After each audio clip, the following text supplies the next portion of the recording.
जिस अवधपुरी का एहसास कराने के लिए 5 शताब्दियों की इस बहुप्रतीक्षित हम सबको 135 करोड़ भारतवासियों को और पूरी दुनिया के अंदर भारत के प्रति, भारत के सनातन धर्मावलंबियों के प्रति शुभेच्छा का भाव रखने वाले उन सभी नागरिकों और महानुभावों की इन भावनाओं को मूर्त रूप देने का श्रेय और यह अवसर जिस महापुरुष के कारण आज हम सबको प्राप्त हुआ है, भारत के यशस्वी प्रधानमंत्री आदरणीय नरेंद्र मोदी जी, उत्तर प्रदेश की माननीय राज्यपाल श्रीमती आनंदीबेन पटेल जी, हमारे विचार परिवार के प्रमुख राष्ट्रीय स्वयंसेवक संघ के सरसंघ चालक सरदेव डॉक्टर मोहन राव भागवत जी, श्री राम जन्मभूमि तीर्थ क्षेत्र न्यास के अध्यक्ष पूज्य महंत नृत्य गोपाल दास जी महाराज, देश के विभिन्न पंथ और संप्रदायों के आज के इस कार्यक्रम में उपस्थित पूज्य संतगण, आचार्यगण, धर्माचार्यगण, श्री राम जन्मभूमि तीर्थ क्षेत्र न्यास के सभी पदाधिकारीगण, विचार परिवार समेत देश और दुनिया के कोने कोने में इस पूरे कार्यक्रम का साक्षात अनुभूति करने वाले सभी मर्यादा पुरुषोत्तम भगवान श्री राम के सभी भक्तगण और तीर्थ क्षेत्र न्यास के महासचिव श्री चंपत राय जी, मैं आदरणीय प्रधानमंत्री जी का मर्यादा पुरुषोत्तम भगवान श्री राम की इस पावन धरा पर 5 शताब्दी की इस बहुप्रतीक्षित लंबे संघर्ष और साधना की सिद्धि की स्मृति के अवसर पर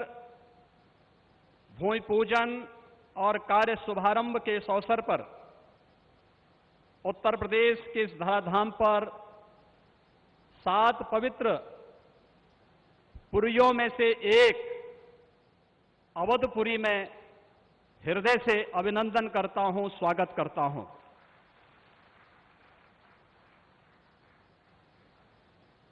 पांच 500 वर्षों का एक लंबा, बड़ा और कड़ा संघर्ष, साधना, लेकिन भारत के लोकतांत्रिक मूल्यों, भारत की न्यायपालिका और भारत की कार्यपालिका की ताकत शांतिपूर्ण ढंग से, लोकतांत्रिक पद्धति से और संविधान सम्मत तरीके से समस्याओं का समाधान कैसे हो सकता है, आदरणीय प्रधानमंत्री जी के नेतृत्व में भारत ने दुनिया की सभी ताकतों को इस बात का एहसास कराया है। और यह दिन हम सबको, पूरे भारतवासियों को इस शुभ घड़ी का एहसास कराने के लिए, क्योंकि इस घड़ी की प्रतीक्षा में हम सब की कई पीढ़ियां चली गई। पूज्य संतों ने, अनेक महापुरुषों ने, अनेक वीरांगनाओं ने अपना बलिदान दिया और वे एक ही तमन्ना लेकर के कि अपनी आंखों के सामने ब्रह्मांड नायक मर्यादा पुरुषोत्तम भगवान श्री राम के भव्य मंदिर के निर्माण के कार्य को हम अपनी आंखों के सामने देख सकें। लेकिन संघर्ष चलता रहा, साधना चलती रही, अनवरत ये कार्यक्रम चलते रहे, लेकिन लोकतांत्रिक मूल्यों और आदर्शों की रक्षा करते हुए संविधान सम्मत तरीके से, शांतिपूर्ण तरीके से इसका समाधान का मार्ग निकल सकता है। आदरणीय प्रधानमंत्री जी की सूझबूझ और दूरदर्शिता के कारण आज पूरे भारतवासियों को यह गौरव की क्षण का अवसास होने का अवसर प्राप्त हुआ है। मैं इसलिए उनका आज के इस अवसर पर हृदय से अभिनंदन करता हूं, उनका हृदय से स्वागत करता हूं। भाइयों बहनों, हम सब गौरवान्वित हैं इस बात को लेकर के कि अवधपुरी के बारे में जो सपना हम सब ने देखा है, मुझे लगता है कि उस बात का एहसास 3 वर्ष पहले उत्तर प्रदेश की इस अवधपुरी में दीपोत्सव के कार्यक्रम के साथ आप सब ने भी महसूस किया होगा। दीपावली का अवसर अवधपुरी के साथ जुड़ सके, अयोध्या के साथ जुड़ सके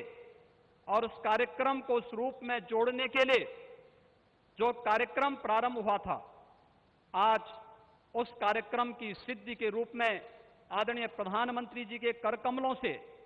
इस अवसर पर श्री राम जन्मभूमि के भव्य और दिव्य मंदिर के निर्माण कार्य के भूमि पूजन और कार्य शुभारंभ का यह पवित्र पल भी हम सबको देखने का अवसर प्राप्त हुआ है। यह कार्य श्री राम जन्मभूमि तीर्थ क्षेत्र न्यास मंदिर निर्माण का करेगा, लेकिन अवधपुरी को दुनिया के सबसे वैभवशाली और सबसे समृद्धशाली नगरी के रूप में भौतिक विकास की दृष्टि से सांस्कृतिक परंपरा को क्षुण्ण बनाए रखते हुए आगे बढ़ाने के संकल्प के लिए हम सब प्रतिबद्ध हैं। और ये प्रतिबद्धता तब भी आपने देखी होगी जब रामायण सर्किट के नाम पर आदरणीय प्रधानमंत्री जी ने देश के उस श्रद्धा को सम्मान देने का कार्य किया। स्वदेश दर्शन के नाम पर यहां के घाटों के सुंदरीकरण के कार्य को आगे बढ़ाने का कार्य हुआ और राम कथा के साथ साथ अन्य तमाम प्रकार की गतिविधियां यहां पर चलती हुई दिखाई दी और आज उसकी